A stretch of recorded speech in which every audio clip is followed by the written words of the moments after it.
Hi, good day and welcome to the Ola Electric Q1 FY26 earnings conference call. As a reminder, all participants will be on the listen-only mode, and there will be an opportunity for you to ask questions after the presentation concludes. Please note that this conference is being recorded. Before we begin, a few quick announcements for the attendees. Anything said on this call which reflects our outlook for the future or which could be construed as a forward-looking statement, it may involve risks and uncertainties. Such statements or comments are not a guarantee of future performance, and actual results may differ from those statements. To begin with, I would like to request Bhavish Agrawal, Chairman and Managing Director of Ola Electric, Harish Abichandani, CFO, and Ankur Agrawal, VP Business Finance of the company, to take you through the results. Thank you, Abhishek. Hi, everybody. This is Bhavish. This time we have shared a fairly detailed shareholders letter. So I hope all of you have had time to read through it, look at it. You know, one of the things we realized over the last couple of earnings calls that we had to share a little bit more depth of our business details with all of you so that you can understand our business better, and obviously those who are modeling it can model it better. So a few highlights that I will just talk you through in the report, and then I'll try and leave more time for Q&A, because this time I'm assuming there'll be a lot of questions from all of you, and I hope there are a lot of good questions from the audience. So this has been in many ways a transformative quarter for us. As we write in the note, we have over the last couple of quarters transitioned our strategy from aggressive penetration to a more balanced, profitable growth strategy. And given where the industry also is, after the initial hyper growth phase, industry is steady and consolidating, and there will be another growth phase in the next near future. But till then, it's time for players to actually consolidate their operations. And we believe we have a very strong competitive advantage in consolidating our approach on profitable growth. And as you can see, our gross margins this quarter have been quite good. And as you can read in the note, this quarter's gross margins are largely without any incentive. So very strong performance from the team on delivering these gross margins. Our auto segment was actually EBITDA positive for the month of June. I think this is the first time we've ever hit this milestone. And this was delivered by a bunch of factors, all of which we've actually been highlighting in the last couple of calls. Improved gross margin, which was as a result of our Gen 3 platform, and also the Project Lakshya, which helped us reduce our OPEX significantly. Now, in addition to this EBITDA performance for the whole quarter, and specifically in June when we turned positive, this time we've also broken out our cash flows for all of you by the segment and consolidated, because we felt it was important for you to understand how, because the auto business and the cell business are in different phases of investment. And the auto business, as you can now see, is actually getting to a reasonable level of maturity on both profitability as well as cash. And in the near term, we expect the auto business to be operationally cash positive, and also by the end of FY26 to be free cash positive. So that's important highlight. In fact, in this quarter, we were almost neutral on operational cash flows. This is because of structural improvements that we've made, which we've called out in the report. Things like working capital, inventory management, warranty claims management, all of that detail is there in the report. Another highlight I want to point out is this was the first full quarter of our Gen 3 product in the market. And even the Gen 3 product is still ramping up in terms of presence across all our distribution stores, but it still accounts for almost 80% of our overall sales. It is a much better product in performance, in gross margins, as well as in quality and hence warranty claims. Consumers have absolutely loved the product, and we're getting very good traction. Gen 2 still exists in the market, and we're using it as a dual strategy between Gen 2 and Gen 3 for penetration and for performance. Our bikes have been generating a lot of interest on the ground, a lot of social media interest and visibility. We are, as we've guided before, we've been more calibrated about our bike scale up.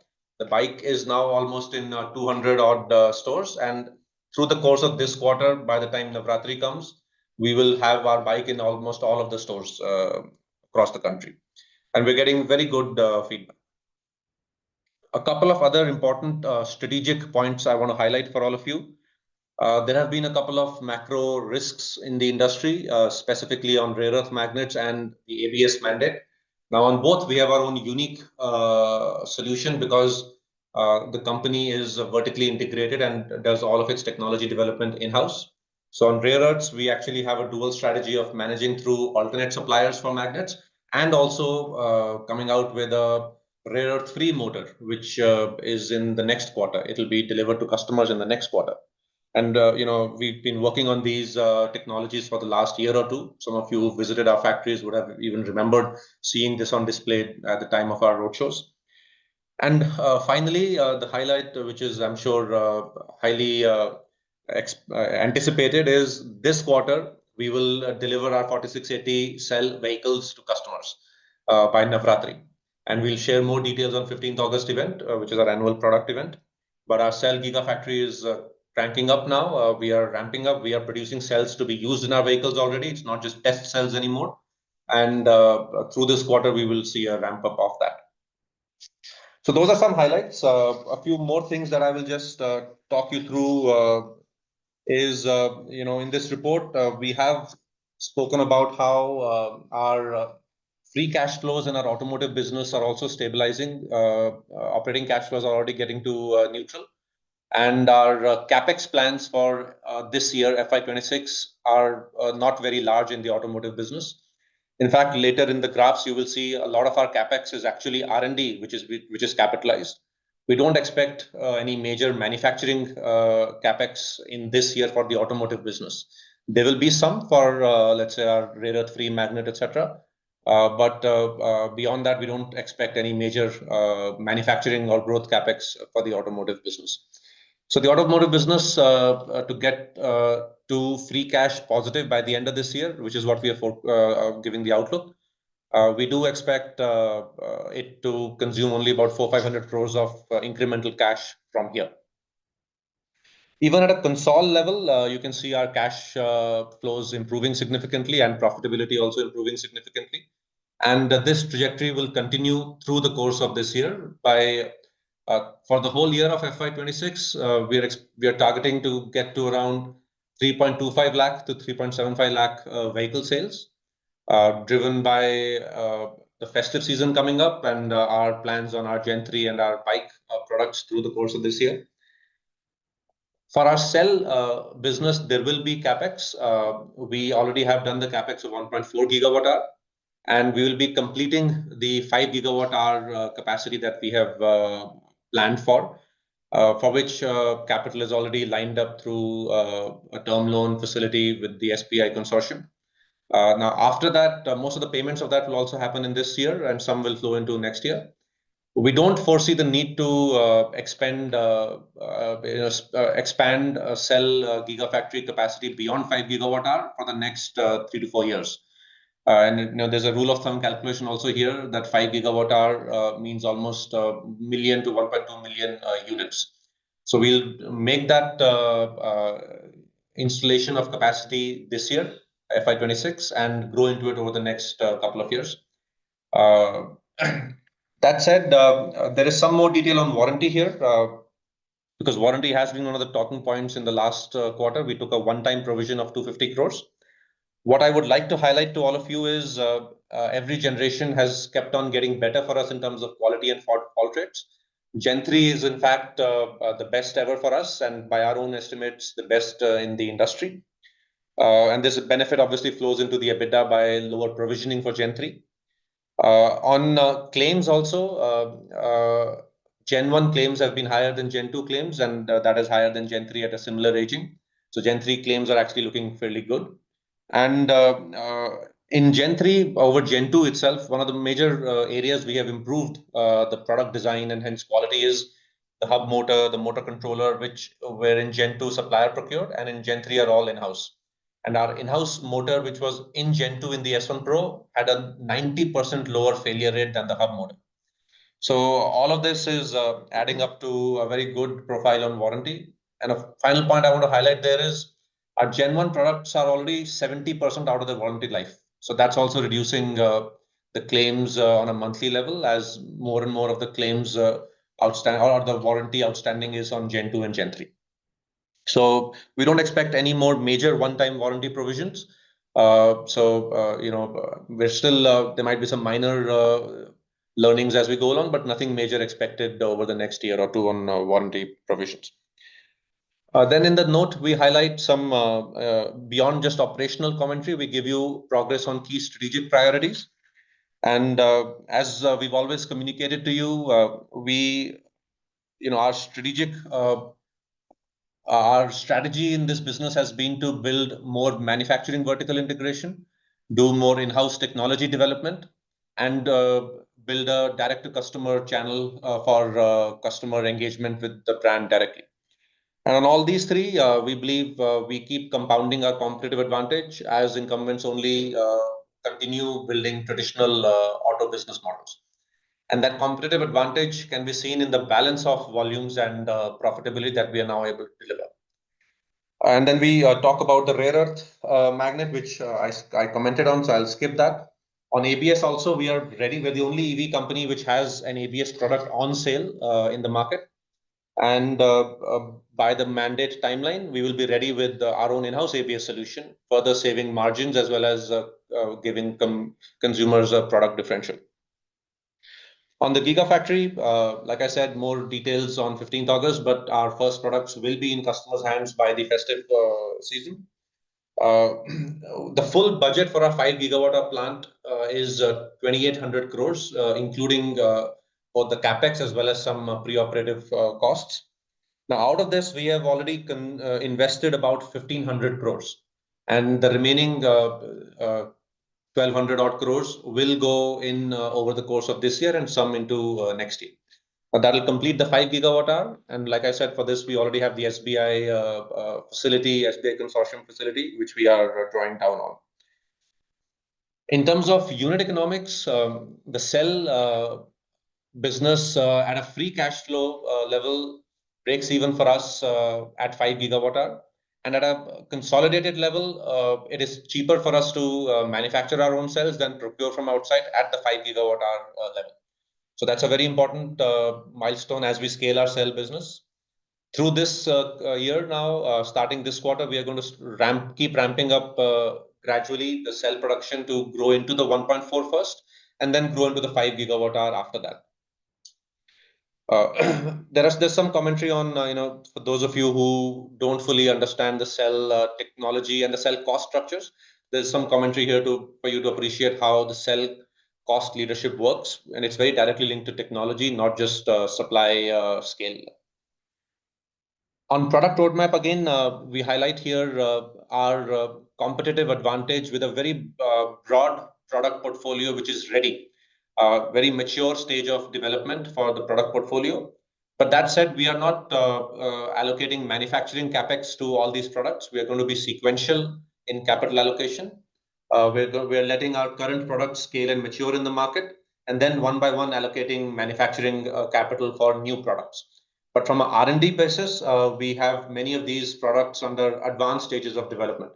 So in that sense, as our distribution network stabilizes, as the new products step by step scale up in the market, and as the EV industry again inflects with the next level of customers coming in, we will again accelerate our product launch roadmap. Finally, in strategic priorities on our D2C network, we have expanded our presence, but there's a lot more work to be done to institutionalize operations, consolidate operations, and deliver a good customer experience and a high productivity.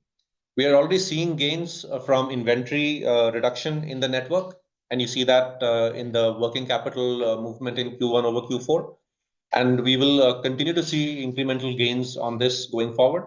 But there's more work to be done to institutionalize the operations in the front end, and that's a core management focus for the remainder of this year too. And finally, we have a little bit of a note on financial planning. There have been some questions to us in the past on how are we, what is our cash allocation, capital allocation for different aspects of the business. So for the auto business, like we said, nothing major on CapEx planned. We expect about 400-500 crores of free cash flow requirement for the remainder course of this year, at which point free cash flow should turn positive. For our cell business, there will be a CapEx of about 1,000 odd crores in this year and some more in next year. And 70% of that, or roughly 2/3, 70% of that is funded through the existing term loan that we have, and the remainder through equity. The cell business will have some operational cash flow requirements till we achieve a certain steady production rate, but in the hundreds of crores. So for the business on a consolidated level, we don't foresee the need for any more cash than we have. We have about 3,200 crores on the balance sheet as of end of quarter.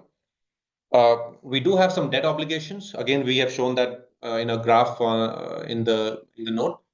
We will be refinancing some of that debt, not the term loans, but some of the corporate debt that we had taken before our IPO.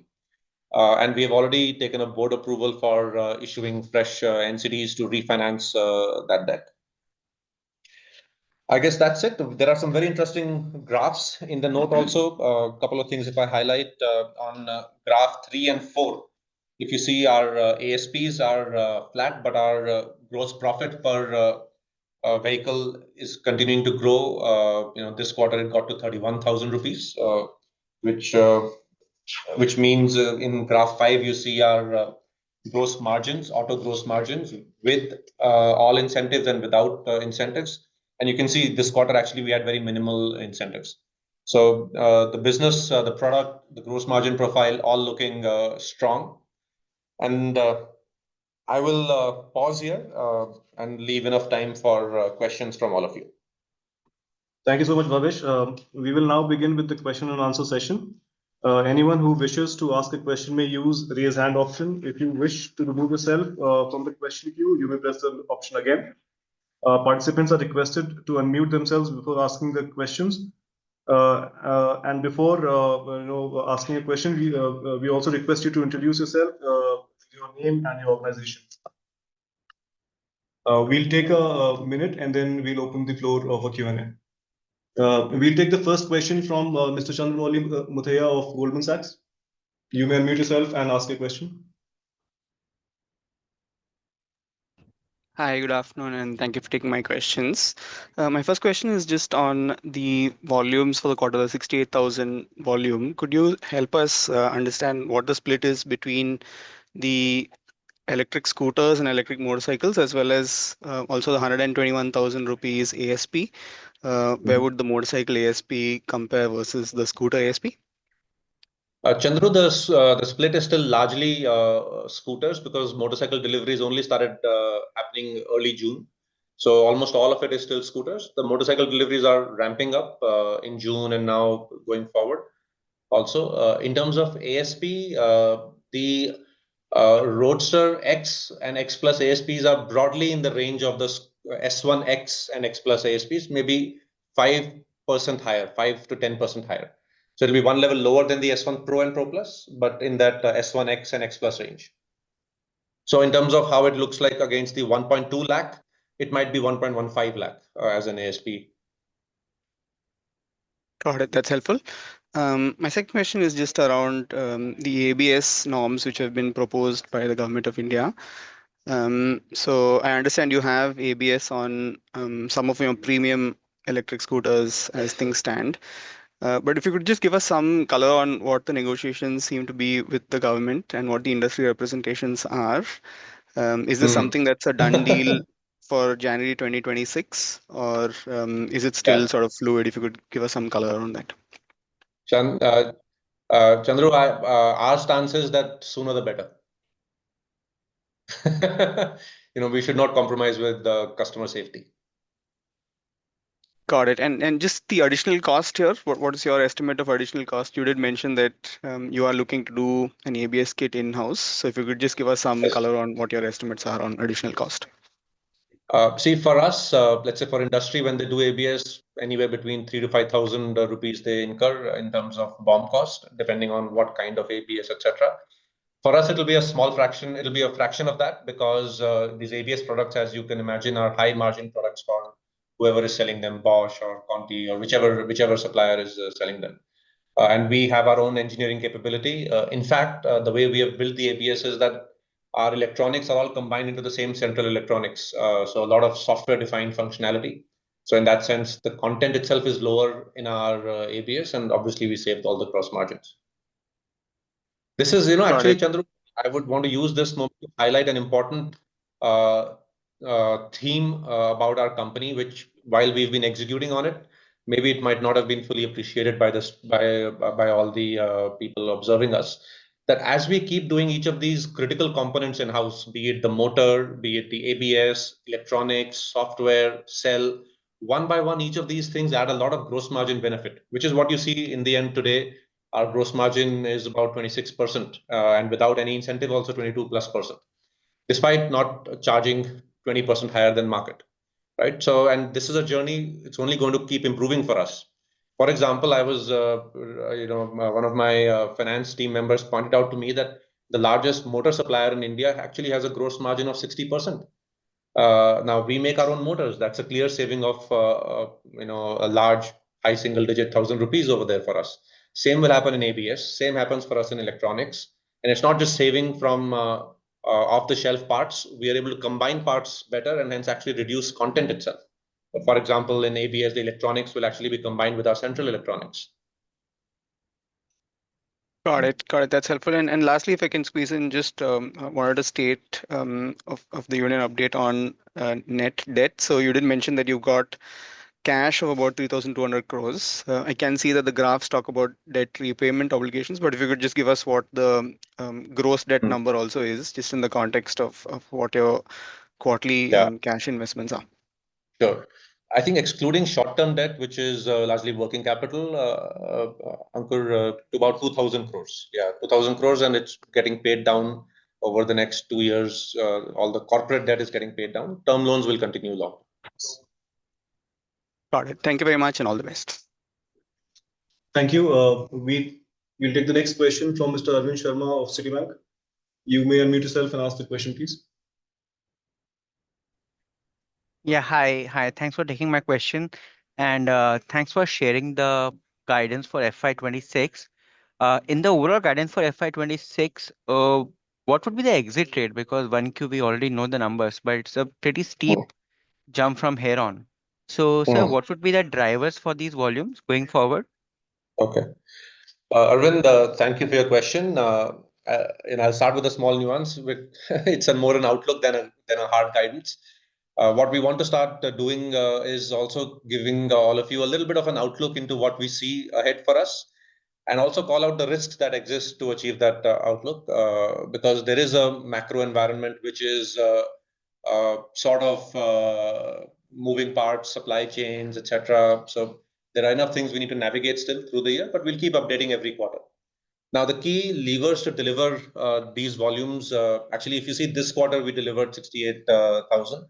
Now, this quarter is actually probably one of the lowest quarters in the year on festive and just volumes. We expect a industry bump up on festive, about 50%, 40-50%, whatever the industry bump up normally is for those couple of months. Industry itself is growing at about 20. Yeah. So hold on, I don't know what happened here. Yeah, I hope Arvind, you can still hear me. Arvind, can you hear me?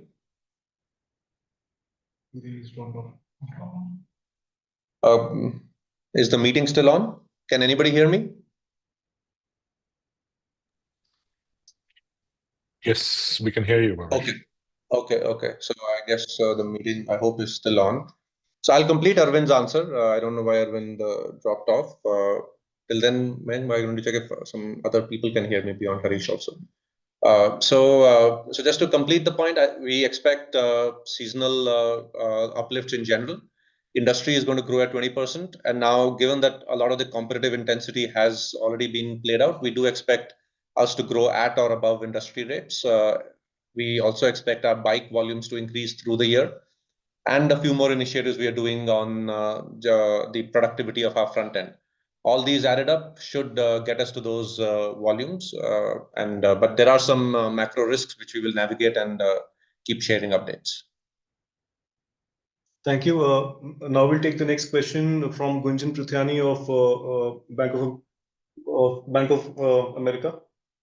You may unmute yourself and ask your question, please.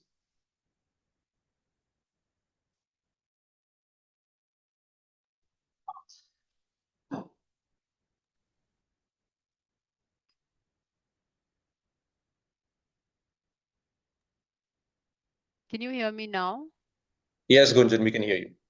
Okay, thanks for taking my question, and really, good to see the significant improvement in the gross margins. Couple of questions from my side. I think firstly on the gross margin, I just wanted to understand on the Gen 3, are all the cost savings fully realized on the 80% transition that you saw in this quarter? I'm just trying to understand the roadmap of this 25% to 35 to 40% that you've called out in your update. Yeah.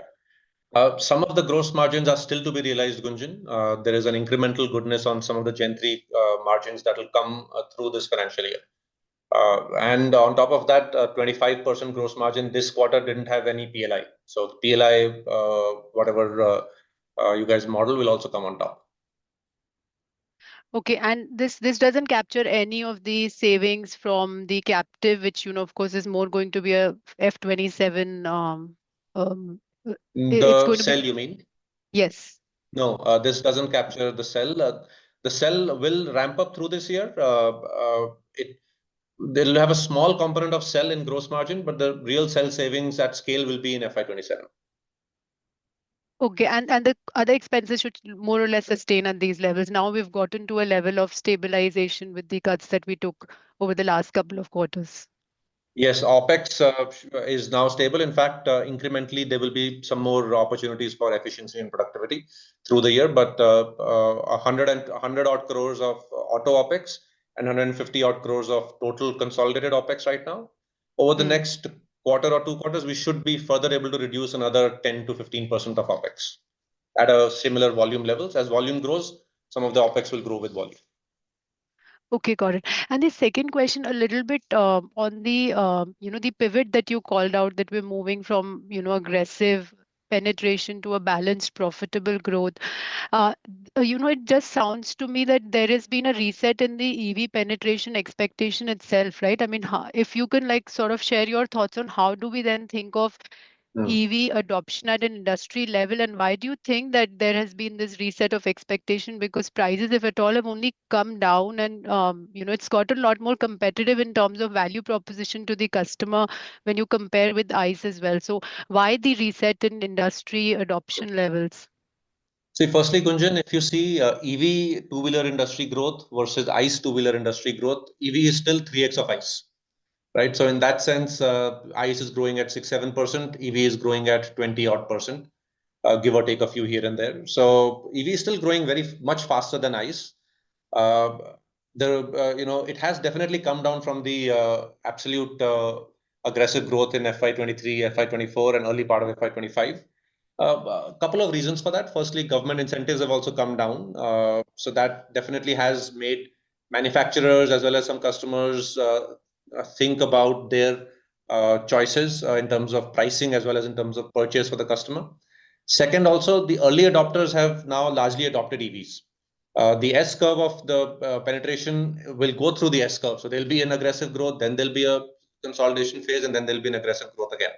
So the middle customer is now considering EVs actively. In our own surveys, brand surveys that we do, consideration for EVs is very, very high.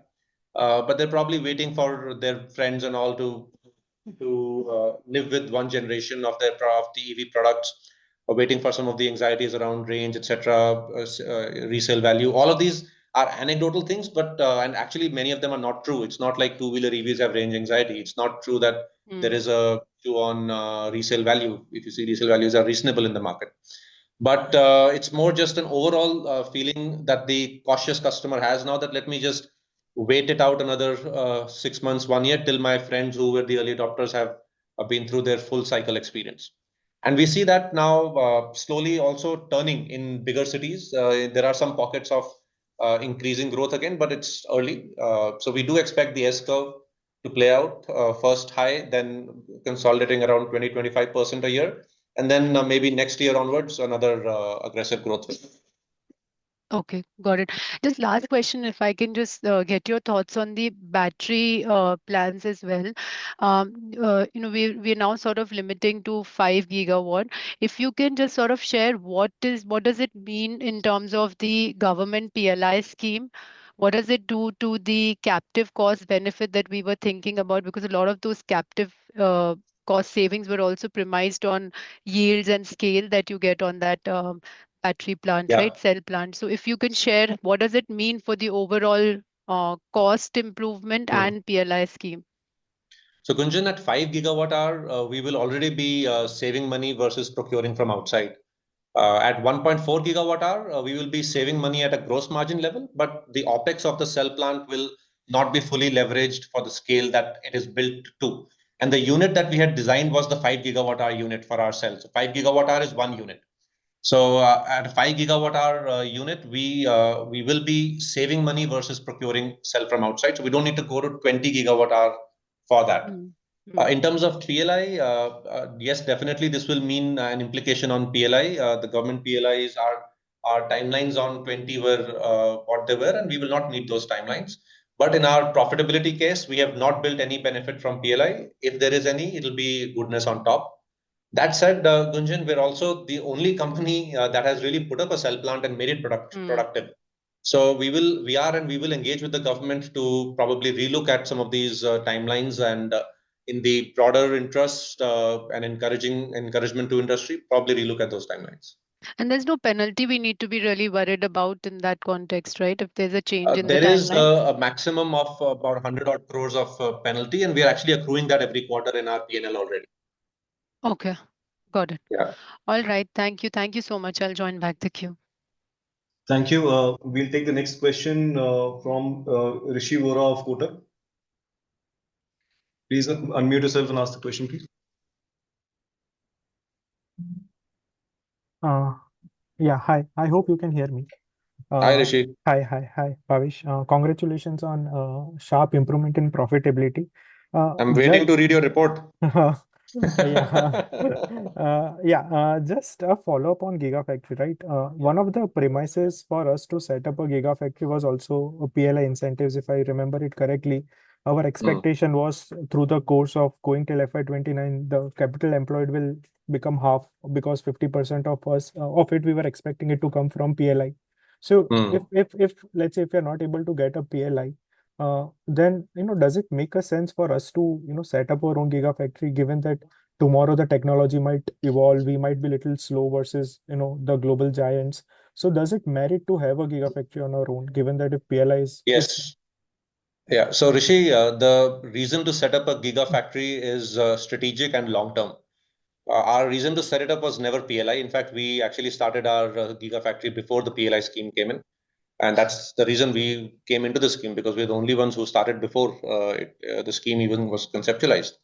Now, the reason is threefold, Rishi, and you actually see a version of that playing out with the rare earth thing in supply chain risk. So first reason is long-term strategic business continuity and control of your supply chains. That's not just an opportunity for us at Ola Electric, but also an opportunity for us to play into in the broader India context as India's lithium cell needs scale up. So in that sense, it's a long-term strategic bet. Second, cell is not a commodity, Rishi. Cell is a technology component. And I write about that in the note also. You can see that paragraph. A lot of the cost benefit is driven through technology, not through just supply glut coming from another country. Unlike solar cells or other components where manufacturing conversion costs are a majority of the cost of the overall component itself. Cell is not like that. And our technology leadership is actually now well established. The first product is 4680 cell.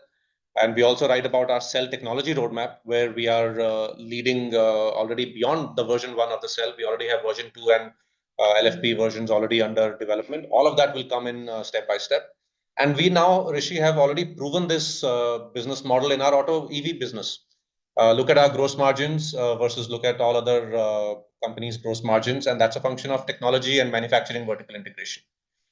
So those are the three reasons it makes long-term strategic sense to do the cell in-house. In terms of capital returns purely, also, at 5 gigawatt hour itself, it'll be a reasonable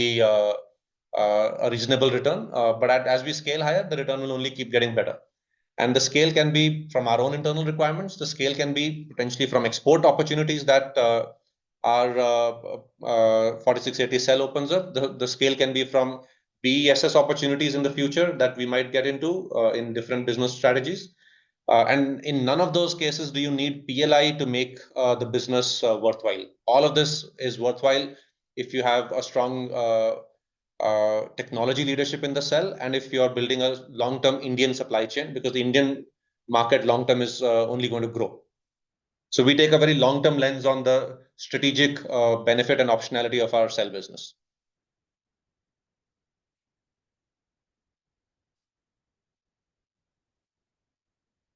Yeah, thanks for that. Just on the provisions, right? Can you just give us the absolute amount of provisions which we took in 4Q and what would be that in the first quarter? Provisions for warranty? Yeah. So in 4Q, we had called that out, 250 crores of one-time provisions. We can't share with you exactly how much we do quarter on quarter on warranty provisions, but as a one-time thing, last quarter was 250 crores. Understood. And just lastly, on the motorcycle launch, right? Can you just give us, how has been the feedback? And I think somewhere I read that we have just started with around 200 touch points. So, is there a thought process of when we'll be scaling it up to all the touch points which we have at this point in time? Yeah. So Rishi, the feedback has been overwhelmingly positive. You can yourself go on social media and just search for Roadster feedback. You will get all the views, all the kind of feedback. Very, very positive. Customers are loving the bike. I myself, by the way, I ride around Bangalore on the Roadster X Plus. That's become, instead of a car, that's become my major commute vehicle. Almost always on a signal, I get stopped and asked, "Sir, kitne ki hai? Kitna range deti hai?" And I've done some sales also, by the way, on the roadside. Oh. But that said, see, the reason we are scaling up a little more in a calibrated way is because it's a new category. We want to make sure manufacturing, quality, warranties, all of those are in check as we scale. And hence our production ramp has been more calibrated and gradual. We expect by Navratri to hit majority of our stores, and that's when the bike volumes will also be starting to spike. And just one last question. On a sequential basis, ASPs have gone up by 2%. And this is despite the mass market scooter mix going up. So is there a portion of non-vehicle mix that has gone up, which is driving the ASP increase? It's a mix of two things, Rishi. Gen 3 mix has gone up. If you remember last quarter, Gen 3 was very small. And Gen 3 is priced slightly higher, Gen 2 is priced slightly lower. And second, obviously, MoveOS Plus, which also we comment on, has been increasing in penetration. In fact, I actually want to use this opportunity to underline and highlight MoveOS Plus. So a bunch of our software features, especially the premium software features, which frankly, we have the best in the industry, given that we do our electronics, hardware and software together in sync. A bunch of those we productized into MoveOS Plus, and that became a subscription for customers. And the penetration rates of that is now actually on a run rate basis, almost 70%. And we expect through this quarter for that to rise to 85%. So almost everybody is buying the MoveOS Plus subscription, be it for premium or for mass scooters. And that also brings in a certain advantage on ASPs. Understood. Thank you and all the best. Thank you. We'll take the next question from Mr. Arun Kejriwal of Kejriwal Consultancy. Please unmute yourself and ask the question. Thanks, Bhavesh, for giving me a chance to ask you questions. At the outset,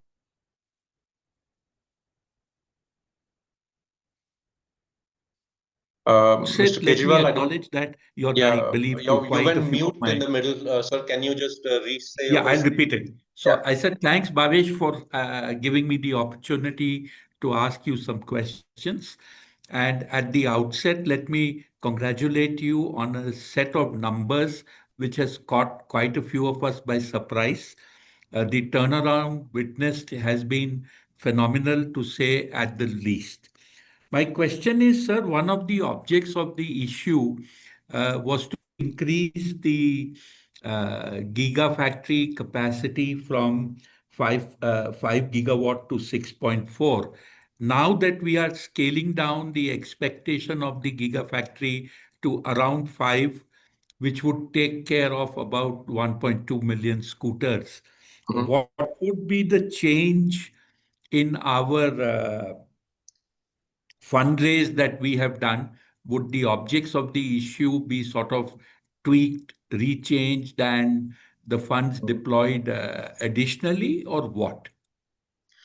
Sure, Mr. Kejriwal. Thank you for your comments and for your recognition of the numbers. It's been definitely a important quarter for us. And sir, like you say, it's like we gave in our commentary, 5 gigawatt hour is what we feel will be enough through FY29. That covers roughly 1.2 million vehicles, and that should be enough for us, or even if we have some non-Ola customers eventually that we are selling our cell to. So we don't foresee the need to expand beyond 5 gigawatt hour over the next 3 years at least. And you are right, we had raised some money to in anticipation of this expansion from beyond 5 gigawatt hour in our IPO. As we go along, we might look to redeploy that capital into other productive uses. Right. So just a related question to this, considering the fact that we are now sort of scaling our target for sales of vehicles. I'm not saying you've said that in as many words, but 1.2 million is what you believe is where we could be, say, till FY29. Is there a change in the company or your thinking of EV penetration going forward? Is there some rethink on the way penetration is happening? Somebody else earlier had also asked that prices are softening. Are customers a bit reluctant to buy EV, or what? So, Mr. Kejriwal, like I had mentioned in the opening commentary also, the industry is entering a different phase now. Prices are softening a bit, but if you see our ASPs, for example, it is flat over the last 4 quarters. So industry is also recalibrating a little. Customers are also recalibrating. The early adopters have already adopted EV in full confidence. And now the middle mass, what we call of customers, which are a little more cautious about new technology, they are starting to consider EVs. Their consideration cycles are a little longer. They are looking at their friends who have already bought EVs, and increasingly so, they're also getting converted. That's why the EV industry is still growing at 3 times the growth rate of the ICE industry. But we do expect this next few quarters to be a little bit more steady in EV penetration growth. And then maybe another acceleration will happen as new products come in, as some of these next set of customers finally take decisions at scale to buy EVs, as our own distribution network becomes more productive in the smaller towns of India, specifically on the bike, as that unlocks a new category. So all of these levers will be playing a part in the next phase of growth. And for now, the industry is in a steady growth phase. It's still growing 3x of the ICE industry. But hence, we've also taken up sort of a maneuvering to consolidate our product, our business, our operations to get ready for the next phase of growth. So thanks, Bhavesh, for that. Wish you all the best and hope we have some more promising news when we meet next quarter. Thanks. Thank you, Mr. Kejriwal. Thank you. We'll take the next question from Mr. Vipul Agrawal of HSBC. Yeah, thank you. Thank you for taking my question. So first of all, congratulations. You delivered what you said about 68,000 unit in the first quarter, and the cost saving. That's pretty commendable. So my first question is on the COGS side. On the cost per vehicle is down from almost 1 lakh rupees to 90,000 rupees now. The difference is around 10,000. Can you pinpoint certain parts and related cost saving?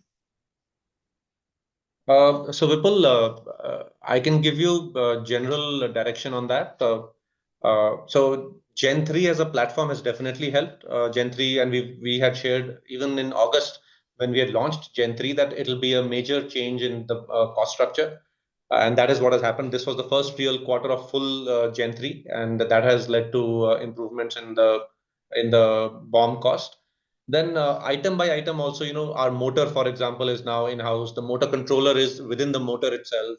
All of these things save money. In the bike, for example, the wiring harness is the flat wiring harness, which is a unique innovation by us.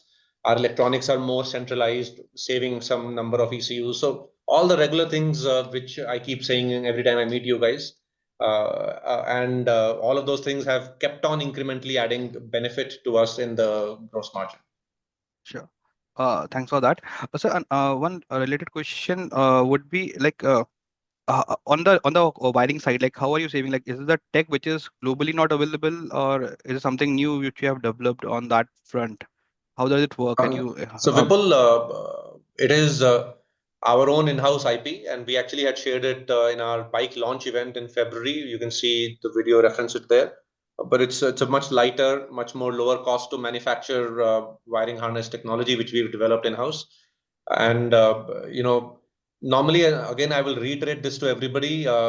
Sometimes we can assume that suppliers will have better technology, but almost always suppliers never have the leading technology, especially in cutting edge areas like EVs. It is OEMs which have the leading edge technologies, which over time suppliers build slowly, because the incentive to build technology is always with the OEM, not with the supplier. For the supplier, it's the incentive to continue old processes because they're not customer facing. The OEM is customer facing. Now, that said, as a result, we keep doing our own R&D, be it wiring, be it motors. For example, our rare earth free motor is something we started developing more than a year or two back. And some of you who visited our factory in a year ago would have seen this. We were quite transparent about it. And तब लोग को लगता था कि हम तो ऐसे ही दिखा रहे हैं, but अब वो सच हो रहा है. So, and I can Makes count sense. such things which we keep doing on R&D, and step by step they keep coming into our products. So actually internally, in terms of process, we have a very rigorous process of two parallel roadmaps. One is a product roadmap and one is a technology roadmap. And as technologies go above the technology maturity ladder, we keep bringing them into our product roadmap. So it's a very rigorous process that we run within the company of two parallel roadmaps. Understood. So one like you mentioned, like OEMs have a cutting edge technology. I agree to that point. So like coming to the cell business on the same front, like you will be increasing from 1.4 gigawatt to 5 gigawatt now, and globally on the cell manufacturer they are hard, like it's tough for them to cross 15% EBITDA margin level. Even for the small players, it is less than, it is high single digit, double digit. So how do you see profitability on your business? Like maybe when you go from 1.4 to 5 over next 2 to 3 years. So how will cash burn will go down? Maybe or maybe if you can touch a bit on technical part of it. How are you different from the Chinese cell manufacturers or Korean manufacturers? If you can touch a bit on that. See, Vipul, firstly, small correction there. It's gigawatt hour, not gigawatt. Sorry, yeah. Gigawatt power का होता है, cell का Correct. energy का होता है. I just want us to be technically correct. Yes. On the cell, see, firstly, I would like all of you to look at us as a vertically integrated cell manufacturer, not a standalone cell manufacturer. That makes a world of difference in business model and cost structures. Firstly, I have to only build one or two cell platforms. If you think of a standalone cell company, they build multiple cell platforms for multiple customers, whereas I am only building the 4680 platform. Hence, my manufacturing is linked to that. My R&D is linked to that. Now, I'm building a platform which can be used in my products and global products also, because it's a fairly standard, industry standard platform. But I'm not building pouch cells. I'm not building prismatic cells. I'm not building 2170. I'm not building 18665. I'm not building some other concept. I'm only building a future industry standard cell platform. And hence that limits my manufacturing and R&D requirements. Second, since I'm vertically integrated, I have a large anchor customer. I have less SG&A costs as well as a immediate benefit on springing up my production basis my internal customer. And the same cell will go into other non-automotive products also, like home energy storage, etc. in the future. So there are other verticals where we can get, I would say, revenue without having to build new cell platforms. So that is the essence, Vipul, what differentiates us versus a standalone cell company. And good cell companies have mid-teens EBITDA margins. Our cost structure will actually over time get better than them on OpEx. On gross margins and BOM cost, large cell companies will have an advantage over us till we become large enough. But there's also an arbitrage on duties, etc., on bringing these cells into India. So all of that balances out into a balanced business model opportunity for us. Thanks. Just last one question on the yield part. So how has your yield improved over last 6 months? And second would be, what would be the, so like you are already importing cells from the suppliers. So what would the, and when you are producing by yourself, so what sort of break even you would have at the cost? Like what kind of yield you would need at Ola's plant, and what kind of production you would need at Ola's plant to break even with the cost of import at this point in time? Any math you have done around that? Yes, absolutely, Vipul. Good question. Our yields right now are in the 60-odd% range, which is what I've shared about a month and a half ago.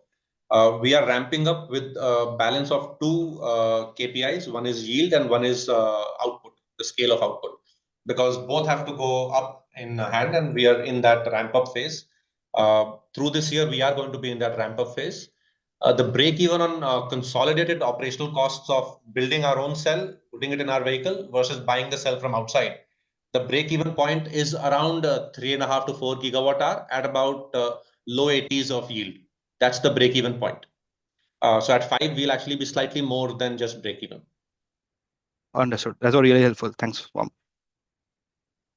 Thank you. We'll take the next question from Amin Pirani of JP Morgan & Chase. Amin Pirani. Amin Pirani, I'm sorry. You may unmute yourself and ask a question. Yes, hi. Thanks for the opportunity and congrats on the strong sequential improvement in line with what you highlighted in the last quarter. Yes. I had a question on the ABS. Interesting comments from you. So just want to understand. So right now, are you saying that you will be assembling the ABS? Are you making some of the subcomponents?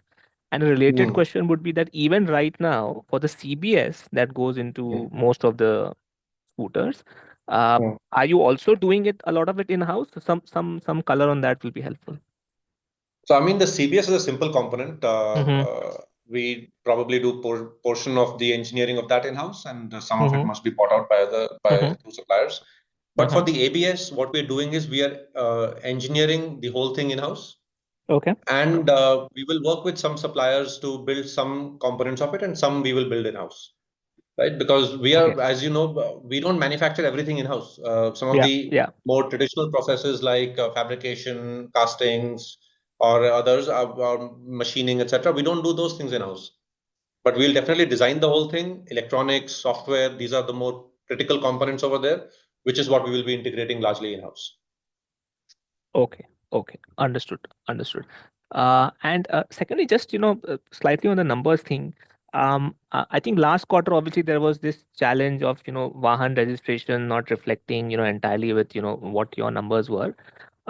This quarter also, and please correct me if I'm wrong, it seems that there is some difference. So if you can explain the difference in your deliveries number between what we can see on Vahan. And the related question is, if we actually take your deliveries number and the industry number that you have on your shareholders letter, your market share actually should be much higher.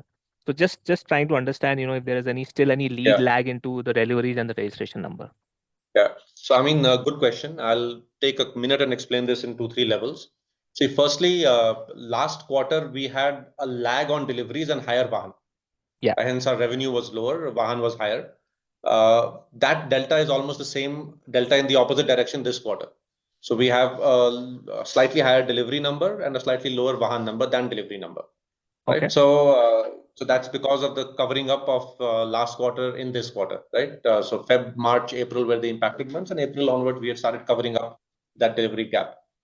Okay. Market share, you can say, is it a function of registrations or is it a function of deliveries? Both are different definitions. So I will leave the market share question out of this.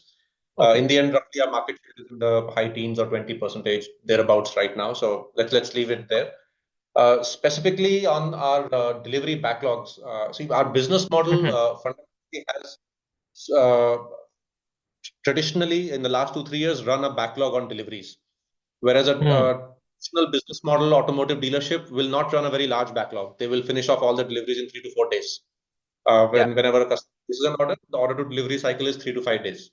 For us, even now, it is higher than that. And that is actually a room for improvement to drive more volumes itself, because some of the customers we lose because they say, "Aapka gaadi mere ko 10-15 din baad mil raha hai, to main abhi nahi kharidunga." So we are focused on improving that through this quarter and next. And as we improve, we do expect some incremental demand goodness also. Okay, great. Thank you. Thanks for the opportunity. Thank you. By the way, since this time there is, it seems to be there are more questions, so we would be happy to stretch another 15 minutes if anybody would have any questions. So up to the audience, if you want to ask me questions, we are here. Thank you, Bhavesh. We'll take the next question from Mr. Raghavendra Goyal of Ambit. You may unmute yourself and ask the question. Yeah, thank you. Thank you so much for the opportunity and congrats for the great set of numbers. Could you be a little louder, please, Raghavendra? Hello. Yeah, is it better now? Better. Yeah, so I just wanted some sense of for cell business. So we'll be, commercializing it fully next year. So at least for next 1 or 2 odd year, we can assume we won't be, selling it to any third party or any third OEMs in that sense. We won't be looking at that direction, right? Raghavendra, we are not right now focusing on selling our cell to other OEMs. But what we are exploring on a little bit of R&D stage is definitely using our cell to build battery storage for homes and for grid. So not that we are doing any capital allocation to that as a business opportunity, but as a R&D, we are definitely exploring that. Over the next few quarters, as our cell operations scale up and stabilize, we will definitely look to enter into those dimensions before we actually go to other OEMs. Okay, sure. And second thing on Justly, if you can give a quick brief about who all would be our customers for bike. I mean, if we have gotten any interest, so are these the one who were, preferring a pure 100cc motorcycles, or they were evaluating EV scooters and then shifted to bike? So any sense on cannibalization of our existing products or any qualitative So Raghavendra, cannibalization of our scooters we are not seeing because as you can imagine, two very different audiences. In fact, we are seeing a lot of interest from semi-urban or smaller towns also for this bike. So, what that would mean is we would be starting to get consideration in the customer cohort, which is the 100 to 125cc range, 100, 110cc more so. So, but still early. Over the course of this quarter, we will actually see how it plays out. Sure. Thank you. That was all from my side.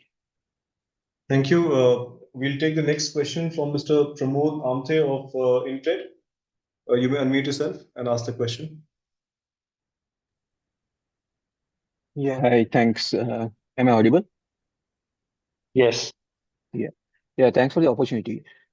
Two questions on gross margin. If I had to look at your gross margins versus the other two-wheeler conventional makers or ICE OEMs, and it looks very near to them. And if I add on to the PLI benefit as and when you claim, you seems to be much nearing to the same. In that context, I wanted to understand your thought process. How do you see the PLI? Do you see it retaining with yourself, or to drive your ambitious volume guidance, you think you need to pass it on to the consumer first? Pramod, Second, sorry, let me answer yeah. your first question and then I'll go to your Sure. next. Sure. That's a good question, Pramod. Firstly, good that you recognized how our gross margins have improved. And like we said, we are going to actually further see improvement even before the PLI improvement. On top of that, PLI will come in. So our gross margins for EVs will actually get very competitive with ICE over the next year or two. And we've been saying this for the last year that as our vertical integration strategy scales, as our subsequent generations of products keep coming in, we will keep getting benefit on gross margins. So that story will keep playing out for us. Secondly, on PLI, see, the way we look at our margins is, we will maneuver around industry dynamics as and how they evolve and use our margins accordingly. So there's nothing that I want to share today in terms of pricing strategy. But as industry maneuvers around it, we will definitely maneuver around it too. Because the reason to ask that is also if you have seen in case of some of the electronic products, the PLI is already passed on in the highly competitive environment. So you once the leader and there is a possibility to come back to a leadership, considering your advantage. So that's the reason to ask you. Second one is with regard to the motorcycles versus scooters. How do you see the gross margin profile emerging as we progress couple of quarters down the line as the EV penetration in motorcycles may also start improving? Pramod, the gross margin profile for scooters and bikes for us will be very similar. And the reason is the bikes are also built on the Gen 3 platform. So in that sense, the components, the engineering and the supply chain is all the same. And in fact, the manufacturing lines are also the same. So we don't feel any major difference in the gross margin profiles. On motorcycles, the area we are focused on a lot as a management team is making sure the product quality in the ramp up phase remains high quality, so that potential warranty risks don't happen because it's the first generation, it's the first product in motorbikes. We want to make sure, and that's why the reason we are being a little more calibrated in the ramp up. And that calibration strategy seems to be paying off for us in terms of product quality of the bike. But you see the end product pricing situation is different in case of motorcycles versus the scooter, what it brought into the table as a value proposition. The pricing is largely similar, Pramod. The motorbikes for us start at 99,999 for a 2.5 kilowatt hour product. I think the S1 starts at 2 kilowatt hours. So each motorbike variant has a little bit higher battery for us versus the equivalent scooter variant. So that is the real price differential, 5,000, 10,000 rupees over the scooter variant. No, I appreciate the pricing points, which are well discovered. I was looking at more from a competitive dynamics of ICE versus, and hence your capability to get the pricing. Yeah. Yes. No. So Pramod, our ability to lead with pricing is a function of our margin profile, and the margin profile in bikes will be the same as scooters. So in that sense, as the market evolves for EV bikes, we will definitely be competitive and aggressive. Even vis-a-vis ICE bikes, our EV pricing is already reasonably close. It's not exactly the same, but reasonably close. And with maybe another generation of bikes next year onwards, we'll actually be equal to or lower than ICE bikes also in pricing for the equivalent product. Sure.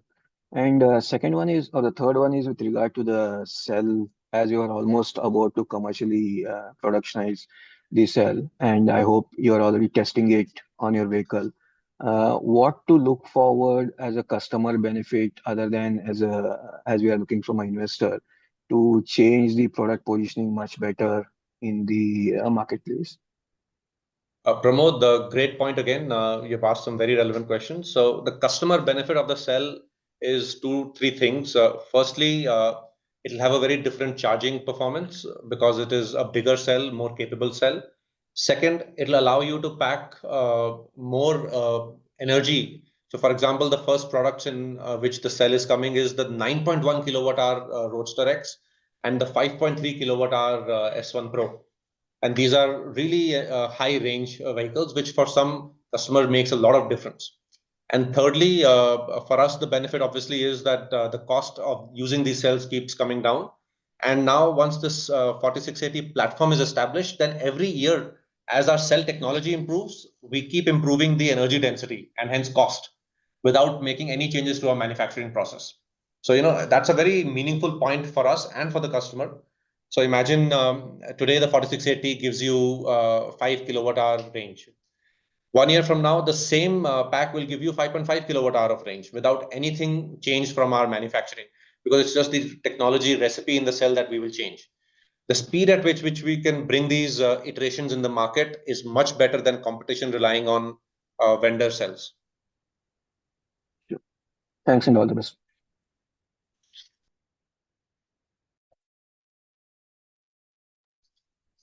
We'll now take the last question from Mr. Ajox Frederick. You may unmute yourself and ask the question, please. Hi. Thanks again for taking the question. Sir, my question is from a near-term perspective.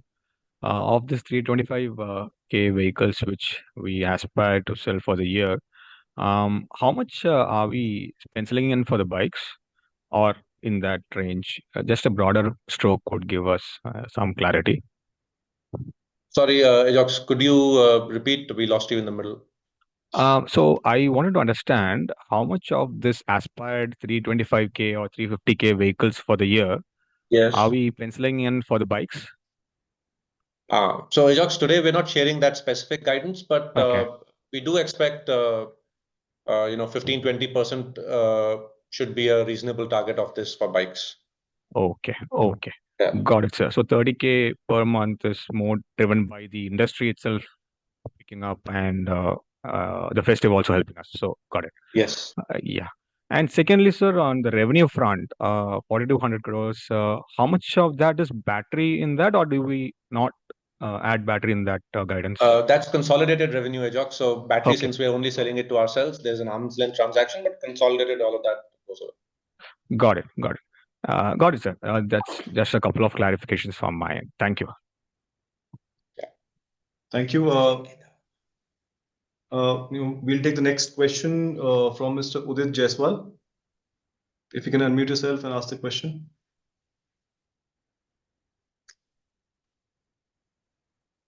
Congratulations, Bhavish, on great result. I just have a Udit, quick are you the question. same guy who messaged me on social media? I think so. Okay, go ahead, ask your question. I just have a quick question about battery as a service, which your competitions have started to offer. Is there any plan for Ola Electric on that front? No, that we have a product on the removable battery, which is the Gig and the Gig Plus. But as of now, we have not kicked off the manufacturing of that. We will do that as the market matures. Okay, that was my question. I think all the questions already covered. Thank you so much for taking up. Thank you. Thank you so much. With this, we will have to end our session here. We really appreciate your time and all of your questions during the call today. Thank you so much for joining us, and we look forward to meeting you all during our next earnings conference.